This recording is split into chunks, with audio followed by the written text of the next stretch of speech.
नमस्कार, आप देख रहे हैं भारत 24। मैं हूं आपके साथ पूजा यादव। यूनिफॉर्म सिविल कोड ये देश का कानून होगा। भारत 24 की मुहिम को इस बीच जबरदस्त रिस्पांस मिल रहा है। 50,000 से ज्यादा लोगों ने समर्थन दिया है। 50,000 से ज्यादा लोगों ने मिस्ड कॉल किया है यूसीसी के समर्थन में। तो देखिए, ये बड़ी खबर भी है और इसी पर आज हमारी चर्चा भी। देश भर में पिछले कुछ दिनों से लगातार समान नागरिक संहिता यानी कि यूनिफॉर्म सिविल कोड पर लगातार बहस जारी है और इस बहस के बीच 50,000 से ज्यादा लोगों ने अब तक मिस्ड कॉल किया है। भारत 24 की इस मुहिम में सपोर्ट करते हुए यूसीसी पर भारत 24 की मुहिम को मिल रहा है जबरदस्त रिस्पांस।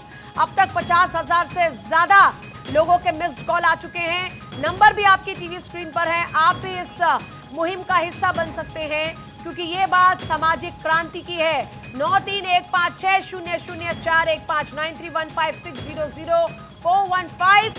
आप सोशल मीडिया पर भी भारत मांगे यूसीसी हैशटैग के साथ में हमें सपोर्ट कर सकते हैं। व्हाट्सएप पर आप अपना संदेश दे सकते हैं। आपका ऑब्जेक्शन है तो, आप फेवर में है तो, आपका जो भी लॉजिक है आप हमारे साथ शेयर कर सकते हैं।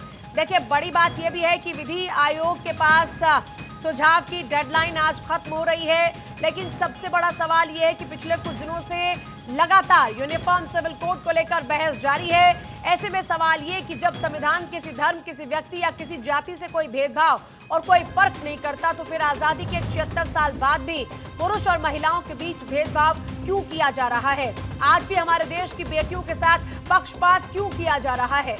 क्यों बेटियों के अवसर और अधिकार को मजहब के नाम पर बांटा जा रहा है? क्या ये जरूरी नहीं कि इन सभी चीजों को अब खत्म किया जाए? धर्म से हर बात जोड़ने की कोई जरूरत नहीं है, पर बेवजह धर्म को यूनिफॉर्म सिविल कोड से जोड़कर कई सारी भ्रांतियां फैलाई जा रही हैं। जब देश में क्रिमिनल लॉ एक समान है, जब अपराधी के लिए संविधान तय करता है कि सजा क्या है, जब अपराधियों के लिए कानून एक है, तो फिर सिविल लॉ एक समान होने पर दिक्कत क्यों है? क्यों ऐसी अफवाह फैलाई जा रही है कि इस कानून में मुस्लिम समुदाय पर सीधा असर पड़ेगा? वक्त आ चुका है कि इस सोच को बदला जाए। अब वक्त आ चुका है कि ये भेदभाव और पक्षपात खत्म होना चाहिए और इसके लिए जरूरी ये है कि समान नागरिक संहिता यानी यूनिफॉर्म सिविल कोड को लागू किया जाए। यूसीसी पर आम लोगों और संगठनों से सुझाव लेने की आज आखिरी तारीख है और इस बीच यूसीसी पर भारत 24 की मुहिम को भी जबरदस्त रिस्पांस मिल रहा है। अब तक 50,000 से ज्यादा लोग हमारे इस मुहिम का समर्थन कर चुके हैं और लगातार समर्थन देने वालों की संख्या में इजाफा हो रहा है। ऐसे में सवाल ये उठता है कि जब पूरा देश समान नागरिक संहिता की मांग कर रहा है, तो फिर कुछ राजनीतिक दल अपनी रोटियां सेकने के लिए इसका विरोध क्यों कर रहे हैं? इन्हीं तमाम सवालों के साथ में आज हम चर्चा करने वाले हैं। देखिए, तस्वीरें भी लगातार हम आपको वो दिखा रहे हैं जहां पर कुछ लोगों का समर्थन है और दूसरा देखिए अब किस तरह से हमने अपनी इस मुहिम को शुरू किया। तो लगातार सोशल मीडिया पर लोगों ने हमारे इस मुहिम को सपोर्ट किया और हम लगातार ट्रेंडिंग रहे सोशल मीडिया पर भी। अब देखिए, अब आप इस बात को इस लिहाज से भी समझ सकते हैं कि जब जब समाज में क्रांतियां हुई हैं, मैं एग्जाम्पल देती हूँ आपको सती प्रथा का, मैं आपको एग्जाम्पल देती हूँ बाल विवाह का, इसके अलावा मैं आपको एग्जाम्पल देती हूँ विधवा के पुनर्विवाह का। आप जरा सोचिए, जब बाल विवाह हुआ करता था उस पर ऑब्जेक्शन दर्ज कराना, क्या उस वक्त ये आसान था उन बच्चियों को विवाह से बचाना? नहीं, धीरे धीरे उसको एक्सेप्ट किया गया, एक्सेप्टेंस बढ़ी और आज उस पर भी कानून है। अब अगर बच्चियों का विवाह कराया जाता है तो माँ बाप के खिलाफ या जो भी बच्चियों का विवाह जबरदस्ती कराते हैं उनके खिलाफ में एक्शन लिया जाता है। सती प्रथा यानी एक पति के मरने के बाद में पत्नी को भी अपने पति के साथ में ही सती होना पड़ता था। यह उसके लिए एक अग्नि परीक्षा हुआ करती थी। पर जरा इसको इस लिहाज से समझिए, उस वक्त पूरा समाज कहता था कि तुम अपने पति के साथ जाओ, अब तुम्हारे पति नहीं तो तुम्हारी जिंदगी भी यहीं पर समाप्त होती है। लेकिन आज अगर एक पत्नी चाहे तो भी कानून इस बात की इजाजत नहीं देता कि वो सती हो जाए। तो ये बदलाव धीरे धीरे सही हमने एक्सेप्ट किया। अब जब बात यूनिफॉर्म सिविल कोड की आ रही है तो क्यों भ्रांतियां फैलाई जा रही हैं? इसमें भी बात समानता की होती है। समानता बेटा और बेटी दोनों के लिए।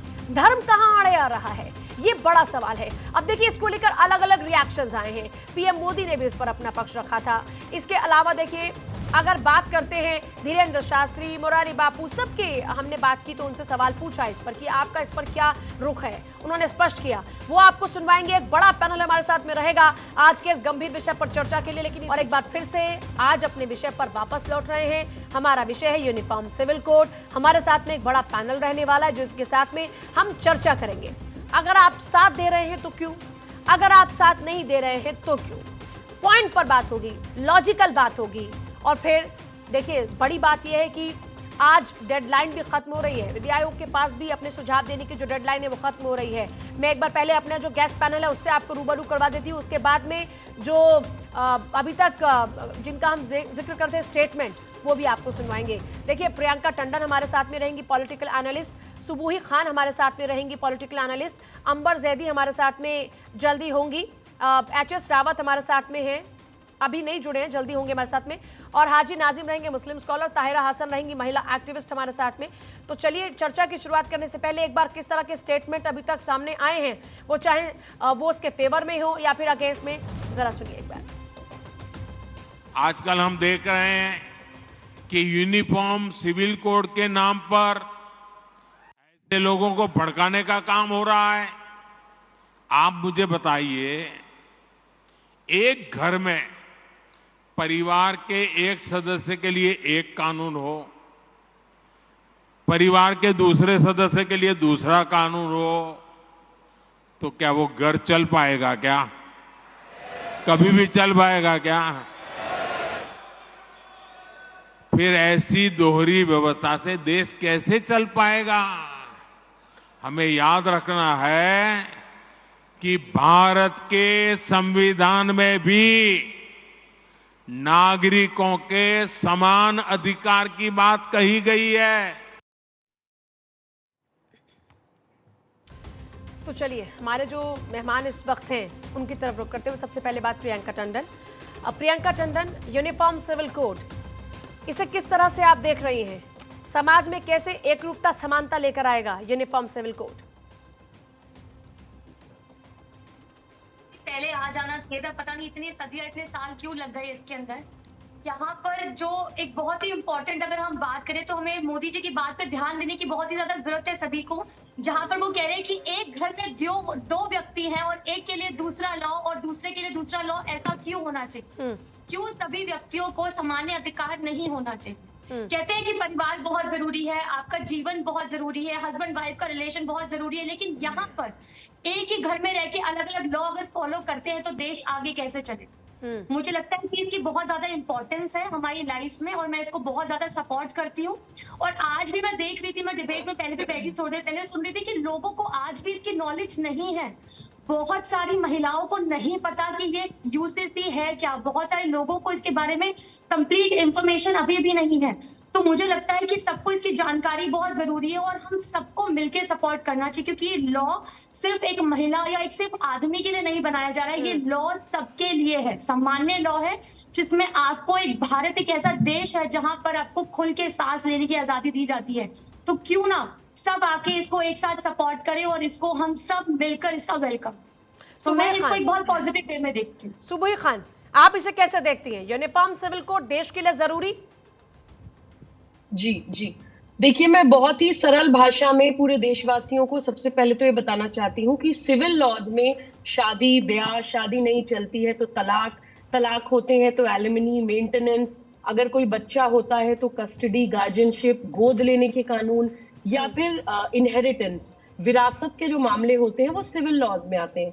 कुछ लोगों का कहना है कि जी हमारी पर्सनल लॉ, सिविल लॉज जो है वही रहने दीजिए, क्योंकि भारत में क्रिमिनल लॉ सभी नागरिकों के लिए एक है, लेकिन सिविल लॉ मजहब के नाम पर या फिर अलग अलग ट्राइबल क्षेत्र में अलग अलग प्रैक्टिसेस, अलग अलग कस्टम्स चल रहे हैं। अब बात ये आती है कि यूनिफॉर्म सिविल कोड या भारत के हर नागरिक के लिए समान सिविल कानून की आवश्यकता आखिर क्यों है? मैं आपको सिर्फ कुछ चंद उदाहरण देके अपनी बात समाप्त करूंगी, क्योंकि एग्जांपल्स देना जरूरी होता है ऐसे टेक्निकल सब्जेक्ट्स को समझने के लिए। हम लोग जिस अभियान पे काम कर रहे हैं, राष्ट्र जागरण अभियान, हम प्रवास करते हुए पहुंचे हैदराबाद, तेलंगाना। वहां हमें पता चला कि ये मानते हैं कि शरिया में age of puberty is age of marriage, किसी बच्ची को अगर पीरियड्स होने स्टार्ट हो जाए तो उसकी शादी की उम्र हो गई है। अरब से 80-80 साल के बूढ़े शेख आकर वहां पे 12-12 साल की बच्चियों के साथ निकाह करते हैं, लिटरली रेप्स करते हैं उन बच्चियों के साथ शरिया लॉ के नाम पर। हमारे देश में एक पॉक्सो एक्ट है जो माइनर बच्चियों के साथ सेक्सुअल ऑफेंस को 10-10, 20-20 साल की सजा है, लाइफ इम्प्रिजनमेंट है, कुछ केस में तो डेथ पेनल्टी भी है। लेकिन ये शेख आकर हमारी भारत की मुसलमान बच्चियों का शारीरिक दुष्कर्म करके चले जाते हैं, कहते हैं पर्सनल लॉ, लेकिन पर्सनल लॉ के नाम पर भारत की क्रिमिनल लॉ का वायलेशन हो रहा है, पॉक्सो एक्ट का वायलेशन हो रहा है। ऐसे अनगिनत उदाहरण है मेरे पास पूजा जी। अगर नेक्स्ट एयर टाइम जब आप मुझे देंगी तो मैं आपको और दूसरे उदाहरण भी दूंगी जहां पे भारत के संविधान की धज्जियां उड़ाई जा रही हैं, भारत के कानून की धज्जियां उड़ाई जा रही हैं पर्सनल लॉ के नाम पर। जल्दी से हाजी नाजिम क्या कहना चाह रहे हैं, बोलिए। देखिए पूजा जी, जिस तरीके से अभी सुबह खान जी ने ये कहा कि वो तेलंगाना गई और उन्होंने बताया कि 12 साल की लड़की के साथ बाहर से दुबई से शेख लोग आते हैं और शादी करते हैं और इन्होंने रेप का नाम भी लिया। मैं पूछना चाहता हूं कि हमारी राज्य सरकार और केंद्र सरकार कहां है जो इस तरीके का हमारे देश के अंदर इस तरीके का माहौल हो रहा है। और बार बार जो ये बात सुबह खान जी ये कह रही है, इन्होंने यूनिफॉर्म सिविल कोड के बारे में भी बात बताया। सुबह जी आराम से सुनिए, जैसे मैंने आपकी बात सुनी, प्लीज मेरी भी बात सुनिए। अभी आपने यूनिफॉर्म सिविल कोड के बारे में बात किया तो मैं आपसे पूछना चाहता हूं, ये यूनिफॉर्म सिविल कोड की बार बार आप समर्थन करते हैं, ये यूनिफॉर्म सिविल कोड है क्या? अगर है तो आप बताइए सही तरीके से। लेकिन जिस तरीके से हमारे मुल्क के वजीर आज़म ने, एक सेकंड हाजी नाजिम, एक सेकंड दीजिएगा, एक सेकंड दीजिए। आप यूनिफॉर्म सिविल कोड पर उनसे सवाल पूछ रहे हैं, मैं ये पूछ रही हूँ आपका इस पर ऑब्जेक्शन है? आप नहीं चाहते कि यूनिफॉर्म सिविल कोड आना चाहिए देश के अंदर? देखिए पूजा जी, मैं तो ऑब्जेक्शन इस पे करूंगा जब, मगर पहले जब ये सुनिए सुबह पॉइंट टू पॉइंट बात करते हैं। हाजी नाजिम जी, आज कोई उत्तेजित होने की जरूरत नहीं है, पॉइंट टू पॉइंट बात करूंगा। सुबह खान जी ने कहा कि समर्थन करें, मैं वही पूछना चाहता हूं। जबकि मुल्क के वजीर आजम ने कहा कि कुछ लोग इसमें भ्रम पैदा कर रहे, तो मैं वही चीज कहना चाहता हूं कि वो कौन लोग है जो भ्रम पैदा करते हैं। सुबह जी बात पूरी होने दीजिए। अभी जो वो कौन लोग थे जो ये कह रहे थे, बड़े बड़े नेता, कि ये सिविल कोड जो हम लेके आ रहे हैं ये मुसलमानों के लिए लेकर आ रहे हैं जो 4-4 शादियां करते हैं। मैं पूछना चाहता हूं सुबह खान जी, वो भारत का मुसलमान है कौन? एक सेकंड अंबर जैदी भी हमारे साथ में है। एक सेकंड, लेकिन सुबह खान जल्दी से बात पूरी कर लीजिए। आपके पास आ रही हूँ सर, मैं आपके पास आ रही हूँ, मुझे 1 मिनट दीजिएगा प्लीज। हाँ सुबह खान, जल्दी से, मेरे को बाकी लोगों के पास भी जाना है। जी ताहिरा जी भी वेट करेंगे। नाजिम जी, यही कमी है। किसी व्यक्ति, किसी संगठन, किसी पार्टी का विरोध करते करते हम अपने समाज और अपने देश का विरोध करने लगते हैं। आप जानते भी नहीं है कि यूनिफॉर्म सिविल कोड क्या है, लेकिन आप यहाँ बैठकर उसका विरोध कर रहे हैं। ठीक है, मैं यूनिफॉर्म सिविल कोड का समर्थन क्यों कर रही हूँ उसके लिए मैं आपको 50 कारण बता दूंगी। आप मेरे नंबर चैनल के गेस्ट कोऑर्डिनेटर से लीजिएगा। मैं भी आपको 50 अरे एक सेकंड, हाँ तो मैं वो गिनवाऊंगी, मैं पक्ष विपक्ष दोनों में गिनवाऊंगी किसके पास कितने पॉइंट्स है। Just wait, just hold on, थोड़ा सा सब्र रखिए। हाजी नाजिम पॉइंट तैयार कर लीजिए। 1 2 3 पूजा जब आपसे पूछेगी ऑब्जेक्शन के पॉइंट बताइए। अंबर जैदी ये कह रहे हैं साहब हम तो इसके खिलाफ में हैं, आप यूनिफॉर्म सिविल कोड के पक्ष में हैं। आप ये मानती हैं कि महिलाओं को सशक्त करने का ये कानून होगा, देश की बेटी को इंसाफ मिलेगा, समानता मिलेगी, हक मिलेगा? जी बिल्कुल पूजा, इसमें तो कोई शक ही नहीं है, ना कोई दो राय है कि जो यूनिफॉर्म सिविल कोड है वो भारत की हर एक महिला को सशक्त करेगा। समान अधिकार जो हमारा संविधान सुरक्षित करता है आर्टिकल 14, वो सही माने में तभी लोगों तक, खासतौर से महिलाओं तक पहुंच पाएगा जब यूनिफॉर्म सिविल कोड इस देश में होगा। जैसे हम जानते हैं यूनिफॉर्म सिविल कोड की बात करते हैं या सिविल लॉज की बात करते हैं, तो उसमें वो अधिकार आते हैं, वो मामले आते हैं जो इंसान की डेली लाइफ से जुड़े होते हैं, जैसे शादी ब्याह या उनके। आप क्यों सपोर्ट करती हैं? आसान शब्दों में 4 पॉइंट्स आप क्या देंगे, क्यों सपोर्ट करती है यूनिफॉर्म सिविल कोड? मैं सपोर्ट इसलिए करती हूँ क्योंकि जो महिलाओं के साथ डिस्क्रिमिनेशन होता है, महिलाओं जब मुझे मेरी आवाज रिपीट सुनाई दे रही है तो मुझे बोलने में काफी दिक्कत होती है। I can understand that, please उसको जरा ठीक कर ले। जी अभी भी मुझे सुनाई दे रही है। खैर मैं अपने पॉइंट्स बोलती हूँ कि जो डिस्क्रिमिनेशन महिलाओं के साथ होता है पर्सनल लॉज के नाम पर, मैं कई सारे ऐसे केसेस मेरे पास आते हैं जिसमें इनफैक्ट मैं भी आपको एक ताजा एक केस बता देती हूँ। एक लड़की है उत्तर प्रदेश में, उसका केस चल रहा था काफी वक्त से, उसके हस्बैंड ने उसको निकाल दिया था और उसका कहीं अफेयर चल रहा था। अब उसको पता चला, उसकी विदाई का केस चल रहा था कि उसको ले जाए वापस, क्योंकि वो तो कह रहा था कि मैं ले जाना चाहता हूँ, लेकिन तुम्हारे साथ में ये शर्त है, अपने भाई के वालों से नहीं मिलोगे एंड ऑल। अब उसने चोरी छुपे शादी भी कर ली। शादी कैसे कर ली? अब तक वो उसकी पत्नी है, लेकिन उससे दूसरी शादी कर ली। ये सारी चीजें महिलाओं के अधिकारों की जो इस तरह की अनदेखा किया जाता है, वो अभी भी उसी शादी में और वो दूसरी शादी करके आगे निकल गया। और ऐसे हजारों करोड़ों एग्जाम्पल मिल जाएंगे जिसकी वजह से महिलाओं के साथ इनजस्टिस होता है। अगर हमारे देश में यूनिफॉर्म कोड होता तो इस तरह से मुसलमान महिलाओं को दर दर नहीं भटकना पड़ता। उनके अधिकारों की जो अनदेखी हुई है इतने सालों से, वो नहीं होती। और वो लोग कह रहे हैं कि हम उसके विरोध में नहीं है, या विरोध कर रहे हैं तो विरोध का आधार बता दीजिए। आपके साथ अगर यूनिफॉर्म सिविल कोड आता है, मुसलमान महिलाओं को या दूसरी सभी महिलाओं को समान अधिकार मिल जाते, तो आपके कौन से अधिकारों की अनदेखी हो जाती है? विरोध का आधार आप बता दें 4 शब्दों में। ठीक है ताहिरा जी, आपका इस पर क्या अपना पॉइंट है? मतलब आप इसके समर्थन में हैं? क्या आप ये मानती हैं कि महिलाओं को सशक्त करने का ये कानून होगा, उनको वाकई अधिकार मिलेगा और संविधान उनको और ये अधिकार देगा? देखिए, संविधान तो कहता है कि यूसीसी को इम्प्लीमेंट कीजिए, बाबा साहब भीमराव अम्बेडकर का, और ये भी कहता है कि फोर्स नहीं कर सकते, उसके लिए माहौल बनाइए। जब बाबा साहब भीमराव अम्बेडकर हिंदू कोड बिल लाए थे तो टॉल लीडर्स उसके अगेंस्ट खड़े हुए, और आजाद हिंदुस्तान के पहले लॉ मिनिस्टर बाबा साहब भीमराव अम्बेडकर ने रिजाइन किया था। हिस्ट्री में दर्ज है। तो कोई भी रिफॉर्म आता है तो उसमें थोड़ा सा शोर शराबा देखिए होता है, और यूसीसी को कोई सही नहीं बता पाया है, बहुत जिम्मेदारी से कह रही। यूसीसी का मतलब ये है कि जो भी महिला भारत की निवासी हैं, इंडियन सिटीजन हैं, they have the access on the law, same access on the law, marriage, divorce, inheritance, guidance, succession, सब में बराबरी होगी। इसके खिलाफ कौन जाएगा? कौन महिला चाहेगी? रिफॉर्म की बात मैं कह रही हूँ, इसमें मैंने पहले भी सुबह आपके प्रोग्राम में कहा था, मुश्किल ये आएगी कि नॉर्थ ईस्ट में स्पेशल स्टेटस का क्या करेंगे। मुझे लगता है ये टाइम खींचेगा। मिताक्षी जो हिंदू ब्रांच है लॉ की, वो लड़कियों को नहीं देती। गोवा सिविल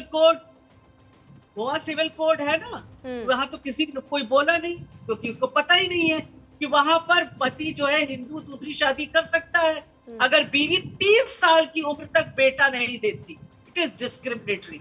इसलिए मैंने सुबह भी कहा था कि पहले कोडिफाई कीजिए पर्सनल लॉज को, मुस्लिम पर्सनल लॉ को भी कीजिए। हिंदू पर्सनल लॉ में रिफॉर्म हुए, बाबा साहब भीमराव अम्बेडकर लाए, उस समय नहीं हुआ, फिर नेहरू ने 4 स्टेप में उसमें रिफॉर्म किए, उसमें रिफॉर्म आए। मुस्लिम पर्सनल लॉ अनटच्ड है, उसमें रिफॉर्म लाइए, उसको कोडिफाई कीजिए। जो भी डिस्क्रिमिनेटरी लॉज है पहले उनको हटा दीजिए। उसके बाद यूनिफॉर्म सिविल कोड अगर समय भी लेता है, टाइम लगेगा कानून बनने में, इतना आसान बात है। इतने लोग हैं, इनके कानून बने, साउथ में कुछ है, नॉर्थ ईस्ट में कुछ है, तो समय लगेगा। तो डिस्क्रिमिनेटरी लॉज को तो हटाया जाए, पर्सनल लॉज को तो रिफॉर्म किया जाए। जो महिलाओं के साथ इनजस्टिस हो रहा है उस पे बात हो। अगर पॉलिटिकल विल है कि हम महिलाओं के साथ इनजस्टिस नहीं चाहते हैं, तो पहले महिलाओं की जस्टिस की बात कीजिए, वो किसी भी धर्म की, जाति की, कहीं की भी हो, तो उसमें रिफॉर्म लाना पड़ेगा। पर्सनल लॉज में रिफॉर्म लाइए, ठीक है, उसको कोडिफाई करे सरकार। मैं जरा एक बार एचएस रावत बचे हैं, उनका और जवाब ले लूं, फिर मैं सबके पास एक बार फिर से लौटती हूँ वापस। एचएस रावत, आप इसके पक्ष में हैं कि नहीं? यूनिफॉर्म सिविल कोड को आप देश के लिए अच्छा मानते हैं कि नहीं? पूजा जी, किसी भी देश की उन्नति के लिए एक देश के अंदर एक ही कानून होना चाहिए। महिलाओं की बात हो, चाहे पुरुषों की बात हो, हिंदू की बात हो, चाहे वो मुसलमान है, सिखों की बात हो। यहाँ पर खामा खा के ये विरोध कर रहे हैं कि ये ऐसा होगा वैसा होगा, अपने मन से विरोध कर रहे हैं। नॉर्थ ईस्ट की बात कर रहे हैं, आप अपनी बात करो ना। अब बहुत सारी चीजें हिंदू धर्म में भी कहीं ना कहीं कुरीतियां हैं, उनको कहीं ना कहीं ठीक किया गया धीरे धीरे। ऐसा नहीं कि उनको ठीक नहीं किया गया। हिमाचल के अंदर मंदिरों के अंदर, देवी मंदिरों के अंदर बलि प्रथा थी। सुन लो, मैं बोला नहीं था, सुन लो पहले, मैं बोला नहीं था पहले। मैंने शो की शुरुआत में ये बात कही कि यहाँ पर बात धर्म की नहीं। बात करो ना, आप नॉर्थ ईस्ट की क्यों चिंता कर रही हैं? जिस काम के लिए आपको बैठाया उसकी बात करो आप। हमारे यहाँ पर पहले पूजा जी कई मंदिरों में बलि प्रथा थी, लेकिन वहाँ कानून आया और बलि प्रथा को रोक दिया। हाई कोर्ट ने वहां पर स्टे कर दिया, तो वहां पर जो बलि प्रथा थी उसको रोक दिया गया और उसको मान लिया गया। ये होता है मानने वाली बात देश के लिए कि आप कोर्ट के कानून का पालन करिए, आप संविधान का पालन करिए। जब हमें संविधान आर्टिकल 44 ये दे रहा है, सुविधा दे रहा है कि सबको समान अधिकार, फिर आप बीच में आप नॉर्थ ईस्ट में ऐसा है जी, साउथ इंडिया में वैसा है जी, आप अपनी बात रखो ना, आपको क्या दिक्कत है, आपको क्या प्रॉब्लम है? अगर सब महिलाओं के बराबर अधिकार होते हैं, आपके भी हिंदू महिलाओं की, तो आपको दिक्कत नहीं होनी चाहिए।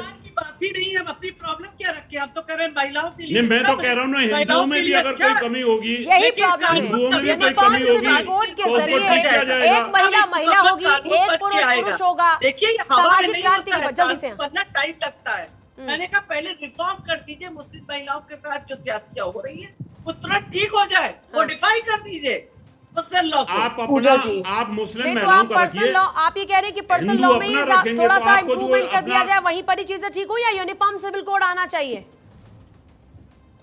ताहिरा जी जल्दी से, मैं अंबर पूजा जैदी जी। फिर आ गई आपके पास। यूनिफॉर्म सिविल कोड तो मैंने शुरू में कह दिया, सबसे खूबसूरत बात है कि सारी महिलाएं देश की बराबर एक्सेस है। हाँ, तो कानून वही पे। चीज क्लियर, मैं लेकिन आपसे वही समय चीज लगेगा, क्लियर कराना उससे चाह रही पहले मॉडिफाई कर दीजिए, जैसे हिंदू तो फिर laws उसके में लिए reform मॉडिफाई हुए करने हैं। की क्या आवश्यकता मुस्लिम है? law अब जब यूनिफॉर्म untouched सिविल है। कोड तैयार होगा तो वहां पर मैं सब कर रही चीजें हूँ। एकदम क्लियर हो लेकिन जाएंगी, पर्सनल लॉ इज अनटच्ड। फिर तो इनका अस्तित्व भी खत्म हो जाएगा ना, वो चाहे हिंदू लॉ हो चाहे पर्सनल लॉ हो, फिर तो ये बिल्कुल सारे ठीक लॉज ही बात है। खत्म हो जाएंगे ना। बिल्कुल खत्म हो आप जाएगा, यूनिफॉर्म जब पर्सनल सिविल लॉ- कोड की, तो फिर पर्सनल इसमें आप लॉ मॉडिफाई तो करने एक की क्या एक आवश्यकता है? फिर तो देश की जनता को भरोसा करना चाहिए यूनिफॉर्म सिविल कोड पर, सरकार पर, संविधान पर। अंबर जैदी जल्दी से, मुझे शादी ब्याह सबकी अपनी रीत रिवाज से होगी, मुसलमान की ऑब्वियसली, तो हमें भरोसा कर, यही तो सुझाव मांगे गए हैं ना। डिवोर्स में आप जाएंगे, नहीं तो ताहिरा हसन, कानूनों का मैं ये और पूछना कोई चाह रही amendment नहीं कर सकते हूँ, आप। तो ताहिरा हसन मैं ये पूछ रही हूँ कि क्या ये लगता है जब यूनिफॉर्म सिविल कोड की बात आ रही है तो उसके अंदर तो अभी तक इस बात का कहीं जिक्र नहीं हो रहा कि किसी के रीति रिवाज बदल दिए जाएंगे, किसी बिल्कुल मुसलमान नहीं। को नहीं कहा मुसलमानों जाएगा का कि तुम सवाल जाके नहीं, फेरे लो, उनका फेरे सवाल लेने वालों नहीं। को नहीं कहा जाएगा कि तुम ये निकाह कबूल महिलाओं कराओ। का सवाल, इनको खांचों में सुरक्षा, बांटा ही जाए। इसका असल मकसद है सुरक्षा देना और एक समान हक देना। चाहे वो नॉर्थ ईस्ट में, चाहे साउथ तो एक समान हक देने की बात हो रही है ना, तो ये कंसर्न बार बार क्यों आता है कि धर्म पर खतरा आ रहा है? ऐसा क्यों है? को मिलना चाहिए। मैं ये समझना चाह रही हूँ कि ये खतरे वाला डर, खतरे वाली बात या ये डर जहन में क्यों आता है कि ये होने लगेगा कि फेरे लेने वालों को निकाह पढ़वाया जाएगा, निकाह पढ़ने वालों को फेरे लेने की बात कही देने जाएगी। की जरूरत ही नहीं थी, वो क्यों जवाब दे रहे हैं? सवाल है कि जवाब दे अंबर रहे जैदी, हैं। अंबर जैदी जल्दी से। जी जी पूजा, बिल्कुल देखिए, जैसा कि आपने कहा कि हम सब जानते हैं यूनिफॉर्म सिविल कोड की जब भी बात आती है तो यूनिफॉर्म सिविल कोड सिंपल है, जिसमें हम अगर अपने देश में बात करें तो सबको समान अधिकारी, अब जो बदलाव होंगे वो चंद बदलाव हो जाएंगे, जैसे कि हम शादी में किसी की सुरक्षा, इनहेरिटेंस, फाइनेंशियल सिक्योरिटी या फिर अडॉप्शन, सक्सेशन, इस तरह की जो चीजें हैं, गोद लेने का अधिकार, ये सारी चली 5 से 8-10 चीजें बदलने वाली है जो कि केंद्र सरकार लाने वाली है, तो जो पूरे ही देश पर एप्लीकेबल हो गया। ऐसा नहीं कि गोवा में जो है वो वैसा ही रहेगा या फिर नॉर्थ ईस्ट में जैसा है वो वैसा रहेगा। रीति रिवाजों की जब बात करते हैं, मुझे लगता है कि जो हमारे सिविल राइट्स है उनको रीति रिवाजों के साथ मिक्सअप करके या धार्मिक जो रीति चीजें हैं उनको लगा के कि कहीं ना कहीं मिथ्स इसलिए बनाए जाते हैं ताकि समाज में जो लोग इसके समर्थन में आ रहे हैं या जिन लोगों को समझ में आ रहा है इसको कुछ इस लिहाज से भी समझा जा सकता है कि जब क्रिमिनल लिए है, जब हम क्रिमिनल यानी लॉ की बात करते हैं तो वहां पर अगर किसी को सजा दी जाती है, मान लीजिए किसी को फांसी की सजा दी गई, तो वो सुपुर्दे खाक होगा या उसको मुखाग्नि दी जाएगी, ये अधिकार तो मिलता है ना। क्रिमिनल लॉ आपसे ये अधिकार थोड़ी छीन रहा है। एग्जैक्टली वही बात है। अब हाजी नाजिम, है, अब इतने लोग समर्थन में हैं, सब इस बात को समझ चुके हैं, हाजी नाजिम का एतराज क्या है, इनका डर क्या है, मैं वो जानना चाह रही हूँ। पॉइंट टू पॉइंट बात कीजिएगा, चीखने की आवश्यकता नहीं। हाजी नाजिम जी बताइए। देखिए पूजा जी, जिस तरीके से अभी यूनिफॉर्म सिविल कोड के बारे में कहा जा रहा है कि महिलाओं को लेकर उनके अधिकार के लिए यूनिफॉर्म सिविल कोड लाया जा रहा है, 2018 के विधि आयोग की रिपोर्ट ने क्या कहा था कि अभी देश सक्षम नहीं है यूनिफॉर्म सिविल कोड लागू करने के लिए। अब देखिए मेरा पॉइंट क्या है, जब बात महिलाओं की सुरक्षा की आती है, अभी आपने ब्रेकिंग न्यूज में चलाया था कि दिल्ली के अंदर एक महिला यानी एक लड़की स्कूल से निकली, उसके सर पर रोड मार दी, यानी कि मेरी बहन बेटी सुरक्षित नहीं है। तो सबसे पहले तो मेरे देश के अंदर बहन बेटियां सुरक्षित होनी चाहिए। जब बहन बेटियां सुरक्षित होंगी तब यूनिफॉर्म सिविल कोड का अधिकार उनको मिल पाएगा। एक सवाल मैं आपसे इस पर पूछना चाह रही हूं। देश के अंदर कानून है, अगर एक बेटी की हत्या हुई है तो उन अपराधियों को सजा दी जाएगी। तो अगर बेटियां अभी सुरक्षित नहीं है तो क्या कानून को खत्म कर दिया जाए, मतलब यहां पे शासन निरंकुश कर दिया जाए, क्योंकि जी कानून से तो कुछ हो नहीं रहा, तो छोड़ दीजिए, फिर कानून की आवश्यकता नहीं। क्या आप ये कहना चाह रहे हैं? पूजा जी देखिए, हम संविधान को मानने वाले हैं और संविधान हमारे दिल और दिमाग में अच्छी तरीके से बैठा हुआ है। और रही बात अभी जो मैंने बार बार महिलाओं की बात करी है, तो मेरे भारत के अंदर ही पूजा जी, मेरे भारत के अंदर ही मेरी बहन बेटियों को निर्वस्त्र घुमाया गया। ये बताइए, उनकी सुरक्षा की जरूरत थी क्या? ये बताइए, आप बात कर रहे हैं कोर्ट के अंदर महिलाओं के अधिकार की। हो रखा है, आपसे पूछा जा रहा है कि आप कॉमन सिविल कोड में बात करिए। आप कोई राजनीतिक विश्लेषक के तौर पर थोड़ी बैठे हुए हैं। के बारे में बताने के सिवा सब बताना उनको कि किसको कैसे घुमाया गया, लेकिन उनके पास सही एक बोलने का पॉइंट नहीं है जो पॉइंट बोलना चाहिए। सुबह खान जल्दी बोलिए, क्या जवाब दे रही हैं? जी जी, देखिए पूजा जी, मैं इनसे बार बार ये कह रही हूँ कि इस विषय पर आप अपने लॉजिकल पॉइंट्स दीजिए कि आपके तर्क क्या है अगर आप इसका विरोध कर रहे हैं। भारत की किसी भी महिला के साथ अगर किसी हिंदू महिला का पति हिंदू के जीवित होते हुए दूसरी शादी कर लेता है, 494 के तहत उस हिंदू पति को जेल करने का प्रावधान है। एक बीवी होते हुए दूसरी बीवी नहीं ला सकता। लेकिन मुसलमान महिला के जिंदा होते हुए उसके जीवन में उसके सर पे दूसरी, तीसरी, चौथी बीवी तक लाके रख दी जाती है शरिया के नाम। सुबीर खान जी, ये बताइए, भारत के अंदर कौन सा ऐसा मुस्लिम है जो भी आपने बताया 3-4 बीवियां आएंगी?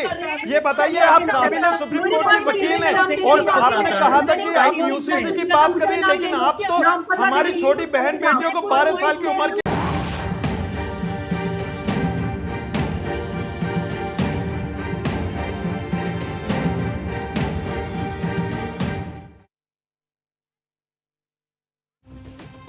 अब तक 53,000 लोगों ने किया है हमें मिस्ड कॉल। आप भी मोबाइल उठाइए, 9315600415 पर कीजिए मिस्ड कॉल। लगातार हमारी मुहिम चल रही है और इस मुहिम में आप भी भागीदार बन सकते हैं। अगर आप भी समाज में लाना चाहते हैं बदलाव, अगर आप भी हैं सामाजिक क्रांति के लिए तैयार, अगर आपको भी लगता है कि देश की बेटी को मिलेगा इंसाफ, तो यूनिफॉर्म सिविल कोड पर आप भी दे सकते हैं अपना साथ। एक मिस्ड कॉल आपको करना है और सोशल मीडिया पर भारत मांगे यूसीसी हैशटैग के साथ आप हमारे इस मुहिम के साथ जुड़ सकते हैं। सबसे बड़ी सामाजिक क्रांति पर हमारी ये मुहिम लगातार जारी है और अब तक 53,000 से ज्यादा लोगों का समर्थन हमें मिल चुका है। आप भी दे सकते हैं अपना समर्थन और इस समर्थन के लिए आपको सिर्फ एक मिस्ड कॉल करना है।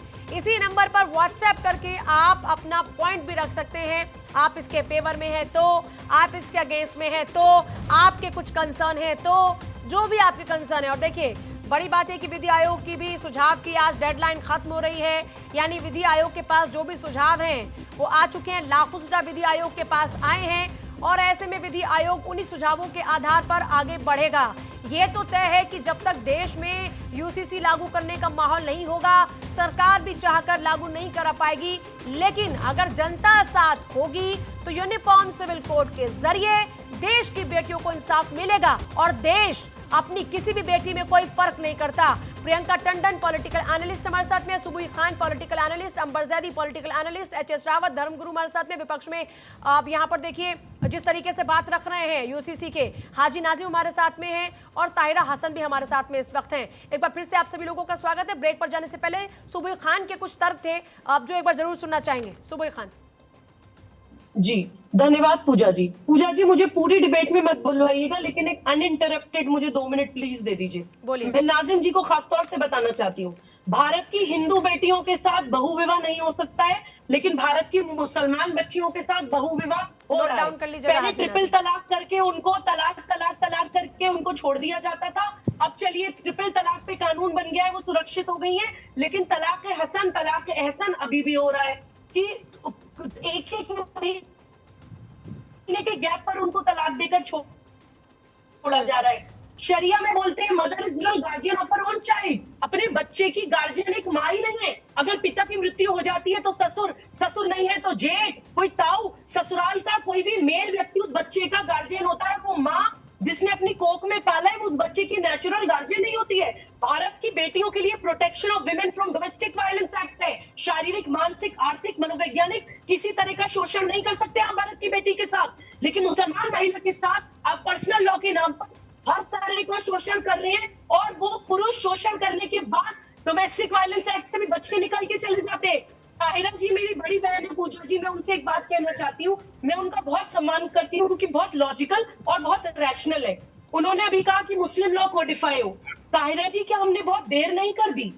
1937 में शरिया एप्लीकेशन एक्ट आता है। एक सुअर खाने वाला जिन्ना, शराब पीने वाला जिन्ना, जिसका मुसलमानों से या इस्लाम से कोई लेना देना नहीं है, वो ब्रिटिश के साथ मिलके, मुस्लिम लीग के साथ मिलके शरिया एप्लीकेशन एक्ट आती है भारत के मुसलमानों को भारत से तोड़ने के लिए। उस एक्ट को पढ़िए तो कोई जाके, 5-6 सेक्शन की एक्ट है, 2 पन्नों की एक्ट है, जो कहती है Muslims will be governed bye their personal law.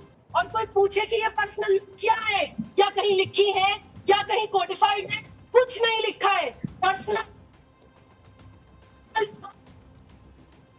के नाम पे अराजकता चल रही है, पर्सनल लॉ के नाम पर महिलाओं का शोषण, बच्चियों के साथ बलात्कार हो रहे हैं पर्सनल लॉ के नाम पर। हम लोगों ने, मुस्लिम समाज ने अब तक उसके खिलाफ आवाज नहीं उठाई। हम लोग अपने घरों अगर हमारी बेटी सुरक्षित है, अपनी कौम की दूसरी बच्चियों की चिंता नहीं है हमें। सदुद्दीन ओवैसी साहब मुसलमानों को भटकाते हैं, इंशाअल्लाह मुसलमान बच्ची भारत की प्रधानमंत्री बनेगी। अरे उस दिन बनेगी ना जिस दिन उसको इसके पॉक्सो एक्ट से बचाएंगे, जिस दिन उसको अरब के शेखों के बलात्कार से बचाएंगे, जिस दिन उसके हाथ में किताब देंगे, उसको शारीरिक शोषण। ताहिरा हसन इसका जवाब देंगी। आपने 2 मिनट मांगा, मैंने आपको बिल्कुल अनइंटरप्टेड 2 मिनट दिया। उम्मत मानते अपने आप को। पूजा जी, 10 सेकंड्स। जल्दी। मैं यहाँ पर बैठे हुए 2 मुस्लिम पैनलिस्ट जो यूसीसी का विरोध कर रहे हैं, उनसे हाथ जोड़ के एक मुसलमान बेटी ये अपील करती है कि हम पैगंबर मोहम्मद सल्लल्लाहु अलैहि वसल्लम की उम्मत है। हमारे ठीक है ताहिरा जल्दी। प्रॉफिट महिला सम्मान की मैंने अपनी पहली शादी अपने से बड़ी उम्र की महिला से करी। ठीक है ताहिरा से, थे कपड़े खुद धोते थे। आज हम पर्सनल के नाम पर अपनी बच्चियों के साथ क्या करते हैं? जी पूजा जी, देखिए मैं तो बहुत लंबे समय से मुहिम चला रही हूँ रिफॉर्म की। जो भी सुप्रीम ने कहा, मेरा खुद मानना है कि लेट हो गया कोडिफाई में। ये पहले करना चाहिए था। जब हम ट्रिपल तलाक की बात कर रहे थे, उस वक्त हमने पर्सनल लॉ बोर्ड से खुद बात किया था कि आप इसको खुद ब खुद हटा दीजिए, इट विल बी ब्यूटीफुल अगर रिफॉर्म आपकी तरफ से आता है। लेकिन वो नहीं माने और supreme court stood with us. तो मैं मानती हूँ कि रिफॉर्म जो है वो लेट हुए, और reform with in the community नहीं हुआ।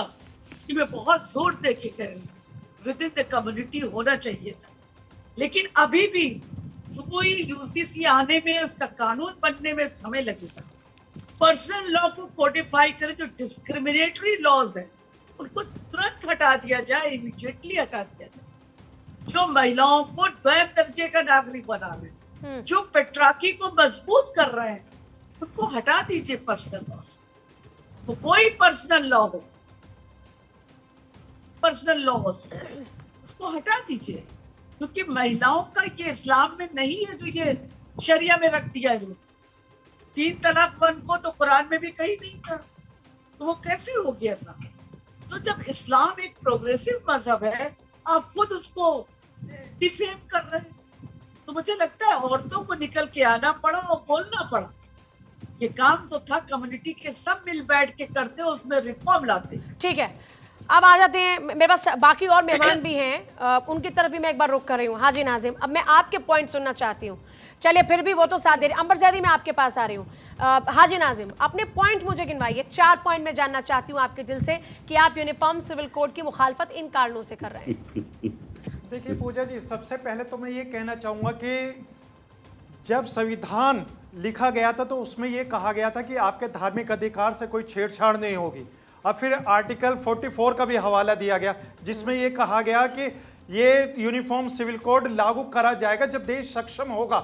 लेकिन आर्टिकल 25 और 29 मेरे इस चीज़ के रिलीजियस की परमिशन देता है कि मेरा अधिकार सुरक्षित है, ये संविधान के तहत है। और पॉइंट पे मैं बात ये कहता हूँ, बार बार पर्सनल लॉ की बात आ रही है। ये बताइए मेरे पर्सनल लॉ के अंदर महिलाओं का कितना सम्मान है? अच्छा, मैं अभी पर्सनल लॉ पे नहीं जा रही, मैं यूनिफॉर्म सिविल कोड पे केंद्रित रहना चाहती हूँ फिलहाल।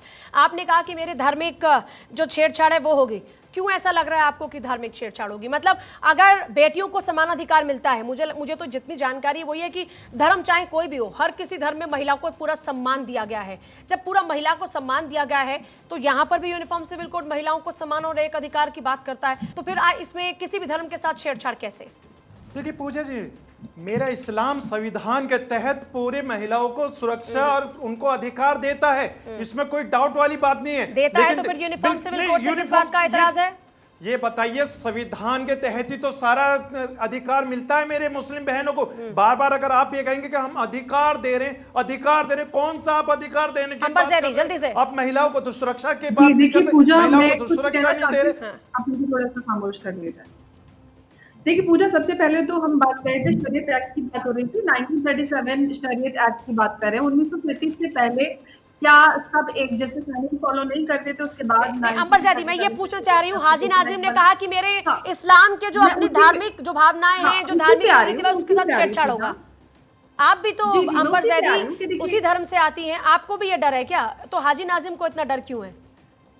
देखिए, मैं वही बोल रही हूँ कि अगर हम किसी भी मुसलमान से पूछे तो उनसे पूछिए कि मुसलमान बनने के लिए इस्लाम में कौन से ऐसे वो उसूल हैं जो इंसान को या किसी भी एक इंसान को मुसलमान बनाता है। क्या उसमें ट्रिपल तलाक, हलाला, 4 शादियां या महिलाओं को उनकी जायदाद में हिस्सा न देना, जैसे कि हम शरीयत एप्लीकेशन एक्ट में मुस्लिम महिलाओं को जितनी भी एग्रीकल्चरल लैंड है उसमें कोई भी हिस्सा नहीं मिलता है। हालांकि बहुत बड़ी बड़ी बातें होती हैं, लेकिन सबसे बड़ी बात अब इसका जवाब मैं हाजी नाजिम से एक बार चाहती हूँ, आप रहिए मेरे साथ। हाजी नाजिम, इसका जवाब दीजिए। ये कह रही है कि हलाला है, 3 तलाक है, इस पर क्या 3 तलाक पर कानून आ गया तो तलाक हसन और तलाक एहसन है। देखिए पूजा जी, अभी आप बात 3 तलाक की आ रही है, मैं आपको बता दूं 3 तलाक का मतलब ही नहीं पता इन लोगों को। कानून जरूर आ गया, कुरान के अंदर कहाँ लिखा हुआ 3 तलाक, ये बताइए अंबर ज़ैदी जी, आप कुरान का हवाला देकर बताइए ना, कुरान के अंदर कहाँ है तलाक वाली बातें जो आप कह रही 3 तलाक नहीं। इसका भी एक प्रोसीजर होता है,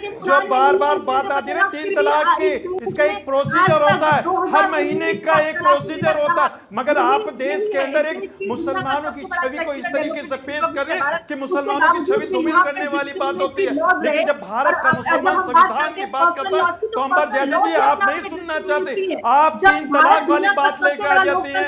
3 तलाक का मतलब तो बता दीजिए, मैं तो पूछ रहा हूँ आपसे, आप कानून लेकर, क्या आज भी मेरी मुस्लिम बहनें तो मुस्लिम पर्सनल लॉ के हिसाब से 3 तलाक होता है कि नहीं ना? 3 तलाक का अस्तित्व है कि नहीं है, ये बताइए। 3 तलाक का अस्तित्व नहीं है, ये कानून लाया गया है। तो फिर 3 तलाक क्यों हो रहा है? 3 तलाक फिर हो कैसे रहा है? पूजा जी, मैं बार बार ये कहता हूँ कि अगर ये तो फिर किस बात का डर है? फिर कौन सी छेड़छाड़ की बात है? प्रियंका टंडन भी आपसे सवाल पूछना चाह रही है, बोलिए Priyanka Tandon.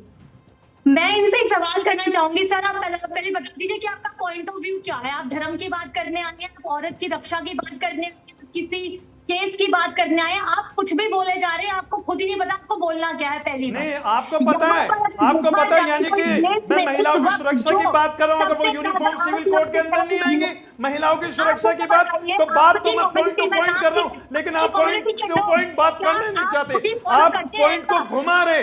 Uniform civil code की जब बात आती है, आपने कहा कि महिलाओं को अधिकार प्राप्त होगा। मैं आपसे पूछना चाहता हूँ कि ये बताइए, जो मेरे भारत के अंदर देवदासी हैं, जो मेरी बहन बेटियां हैं, जो आज भी अपने बच्चों के लिए बाप के नाम के लिए तरस रही है, क्या यूनिफॉर्म सिविल कोड के दायरे में आके उनको इंसाफ मिलेगा? ये बताइए। बार बार आप महिलाओं के अधिकार की बात कर रही है, और ये बताइए जिस तरीके से अभी सुबीर खान जी ने कहा कि 12 साल की लड़की को सेक आते हैं, तो ये बताइए सुप्रीम कोर्ट के वकील है, सुनिए मेरी बहन, मैंने बाप की बात सुनी, सुप्रीम कोर्ट की बहुत जानी मानी वकील है। जब मैंने प्रियंका को मौका दिया ना हाजी नाजिम, मैंने एक बार प्रियंका को मौका दिया ना। आप मुझे नहीं समझ में आ रहा कि आप कहाँ खो रहे हैं, आप क्या बात कर रहे हैं? आप कह रहे हैं महिला सुरक्षा की बात, आप कह रहे हैं 3 तलाक जैसी कोई बात नहीं है। जब सब कुछ इतना ठीक ही है तो फिर यूनिफॉर्म सिविल कोड पर क्यों एतराज हो रहा है? जो यूनिफॉर्म सिविल कोड आया नहीं। एक दूसरी बात, अंबर ज़ैदी यहाँ पर बैठी हैं, ताहिरा हसन यहाँ पर बैठी हैं, उनको तो लग रहा है कि ये जो बदलाव है वो बहुत पहले हो जाने चाहिए थे, मुस्लिम पर्सनल लॉ बोर्ड में ही पहले हो जाने चाहिए थे, नहीं हुए। चलिए, लेकिन वो उस बात का स्वागत कर रही है। सुबुई खान यहाँ पर है, वो कह रहे हैं कि उनको इस पर कोई एतराज नहीं। अकेले हाजी नाजिम को क्यों एतराज है? देखिए पूजा जी, बार बार जब बहन बेटी देखिए, अरे नाजिम जी, सुबुई खान नाम नहीं है, अरे बात सुनिए, बहन बेटियां सुरक्षित नहीं है और आप कहते हैं सुनो यूनिफॉर्म मेरे सिविल कोड भाई, लाके हम अधिकार देंगे। ताहिरा जी, मैं आपके तो पास कह आ रहा रहे हूँ कि आप अधिकार ये बताइए, गोवा में जो यूनिफॉर्म सिविल कोड लागू है, क्या अरे वहाँ आप का इधर उधर की सारी, नहीं, मैं नहीं, आपसे आपके नाज़िम जी, पॉइंट पूछ रही हूँ कि पूजा जी। अगेंस्ट में क्या पॉइंट है। आप महिला सुरक्षा की बात करने लगते हैं। यूनिफॉर्म सिविल कोड के बारे में क्या जानते हैं, क्या समझते हैं आप? पहले मुझे हाजी पूजा जी। नाजिम की डेफिनेशन क्या है यूनिफॉर्म सिविल कोड को लेकर, जरा वो थोड़ा सा एक्सप्लेन कीजिए, क्या है आपके माइंड में उसकी डेफिनेशन? देखिए Puja ji, uniform civil code के बारे में जो तथाकथित बड़े नेता हैं, No, no, एक no, बार- no, नहीं, सुनिए, मैं नहीं, नहीं, तथाकथित बात- नेताओं पर नहीं जा रही। पूजा I जी am बात मैं talking बताऊंगा। about हाजी नाजिम। फिर मुसलमान की बात आएगी कि मुसलमान क्या मैं चाहता है, हाजी क्या नाजिम के सोचता है। अकॉर्डिंग डेफिनेशन जानना चाह रही हूं कि हाजी नाजिम अपने जहन में यूनिफॉर्म सिविल कोड को लेकर कौन सा हवा बनाकर बैठे हैं। That's what I want to know. देखिए Puja ji, uniform civil code के बारे में मैं बार बार ये पूजा कह जी, रहा हूं कुछ कि जो seconds। संविधान के तहत हमें धार्मिक अधिकार मिले हैं, वो हमारे धार्मिक अधिकार से कोई छेड़छाड़ ना हो। भारत का मुसलमान ये चाहता बस इतना ही concern है ना? और दूसरी बात मैं बार बार ये जो बात आती है, कहते हैं कि मुसलमान बेटियों को हम अधिकार दे रहे हैं। मैं कह रहा अच्छा, हूं, मेरे इस्लाम के अंदर बेटियों लेट मी का क्लियर। बराबर मैं का फिर से, अधिकार है। आपने कहा कि मेरे धार्मिक जो भी रीति रिवाजों उनके साथ छेड़छाड़, तो आपको ऐसा क्यों लग रहा है कि यूनिफॉर्म सिविल कोड छेड़छाड़ करने के लिए है? क्यों ऐसा लग रहा है? आपका इस पे क्या कंसर्न है? मैं तो सरकार तक आपकी बात पहुंचाना चाहती हूँ, बताइए। देखिए मेरा कंसर्न ये है पूजा जी, मैं बार बार कह रहा हूं कि जो हमारी जो मुसलमानों की छवि खराब करी जा रही है यूनिफॉर्म सिविल कोड में ये कहकर कि हम मुसलमानों के लिए लेकर हैं। मुसलमान किसने बोला? क्या यूनिफॉर्म सिविल कोड मुसलमानों पर लागू होगा क्या? बात पूजा जी, अगर बात पूरी सुनेंगे तभी तो पता चलेगा देश के अंदर कि मुसलमानों के खिलाफ किस तरीके से यूनिफॉर्म सिविल कोड को पेश करा जा रहा है। जो बार बार ये कहते हैं, मैं अभी on the uniform record civil बात कोड कर आ रहा गया हूं क्या? आपसे, ऑन द रिकॉर्ड, क्योंकि कुछ तथाकथित बड़े नेता थे, वो कहते थे कि मुसलमान 4 शादियां कर रहा। मेरा बार बार ये सवाल है कि वो कौन से ऐसा अच्छा, मुसलमान वो करते हैं कि नहीं? जिसकी 4 बीवियां अच्छा हैं? सुनिए, कुछ 4 आगे छोड़िए, मत दीजिएगा, मुसलमान प्लीज। आपके अरे पैनल सुनिए, पर एक होना सेकंड, चाहिए एक ना। सेकंड हाजी नाजिम, 4 ना सही 2 या 3 तो है ना? मतलब अगर आप इतना बोल रहे हैं तो जरा बताइए। 4 का आंकड़ा नहीं, 2 का तो मुझे लगता है कि आपकी जान पहचान में भी कई होंगे, है कि नहीं? देखिए पूजा जी, जब आप 2 की बात करिए तो गुजरात में सर्वे करवा के देख लीजिए, आपको पता अरे चल आप जाएगा। मुझे गुजरात आपको- और मध्य नहीं, प्रदेश, सुनिए, छत्तीसगढ़ जब आप मत 2 की बताइए। बात करिए तो मैंने मैं जो आपको सवाल बता रहा पूछा हूं उसका कि जवाब मुस्लिम दीजिए। के अलावा आपको दूसरे समाज में आपको भी ऐसा लोग क्यों लग रहा देख जाएंगे। है? मैं धार्मिक छेड़छाड़ की बात पूछ रही हूँ तो आपके पास कोई जवाब नहीं। मैंने पूछा कि क्या धार्मिक छेड़छाड़ का डर है आपको, तो वो बताइए ना आप। अब मैंने बता तो दिया, आप धार्मिक एक लाइन अधिकार पकड़ से के बैठ छेड़छाड़ वाली बात गए। मैंने 4 बताया। शादियां, जब 4 संविधान शादियां, मुझे कुछ क्या? परमिशन दे रहा है। अरे कौन सी धार्मिक छेड़छाड़? क्या आपको अपनी नमाज पढ़ने का अधिकार नहीं रहेगा? क्या निकाह पढ़ने का अधिकार नहीं रहेगा? क्या आपको ईद मनाने का अधिकार नहीं रहेगा? क्या आप रोजे नहीं रख पाएंगे? क्या अपने इस्लाम का इकबाल बुलंद आप नहीं कर पाएंगे? कौन सी धार्मिक छेड़छाड़ का आपको डर है? मैं वो जानना चाह रही हूं आपसे। देखिए पूजा जी, मैंने आपको बताया ना, धार्मिक अधिकार के अंदर सारी चीजें आती है। मेरी बहन बेटी आती है, मेरे पुरुष सब आपके आते पास हैं। नहीं है और जवाब। सुनिए, मेरे पास सिर्फ 20 सेकंड है। नहीं है आपके पास जवाब। ताहिरा जी 10 सेकंड जल्दी से, और 10 सेकंड मैं सुबुह खान चीज कहना जल्दी से। चाहती हूँ हाजी जी से कि हाजी जी, आप नमाज वमाज में कोई चेंज नहीं आएगा। आप बिल्कुल नहीं इस पे बोलिए। आप लोग, ये सिर्फ मुस्लिम्स का मसला नहीं है, इसको पोलराइज करके सुबह ला खान, रहे जल्दी मत से। बोलिए। नहीं तो फिर देखिए, मुसलमान सुबह जल्दी से 10 सेकंड। मुझे अंबर जैदी के पास 10 सेकंड के लिए जाना है। मैंने कम वक्त दिया उनको आज।